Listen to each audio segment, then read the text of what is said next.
মাত্র 10 মিনিট আগে আমি মিডিয়াকে ব্রিফিং দিচ্ছিলাম। গাজীপুরে ডিসি কার্যালয়ের সামনে বৈষম্য বিরোধী ছাত্রদের লক্ষ্য করে গুলি করা হয়েছে। এ সময় মোবাশ্বির হোসেন নামের একজন গুলিবিদ্ধ হয়েছেন।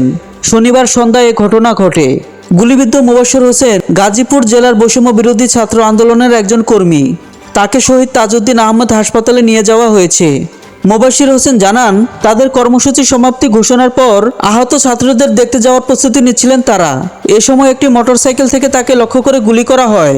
গুলিটি তার ডান হাতে এসে লাগে। তিনি আরও জানান, ব্যক্তিগতভাবে তিনি নিরাপত্তাহীনতায় ভুগছেন। গাজীপুরের পুলিশ সুপারকে এই বিষয়টি তিনি জানিয়েছেন। পুলিশ এলে তাজউদ্দিন আহমদ মেডিকেল কলেজ হাসপাতালে যাবেন। ডিএমপির উপকমিশনার রিয়াজউদ্দিন আহমেদ এ ঘটনাটি জানান। ঘটনাস্থলে পুলিশ পাঠানো হয়েছে।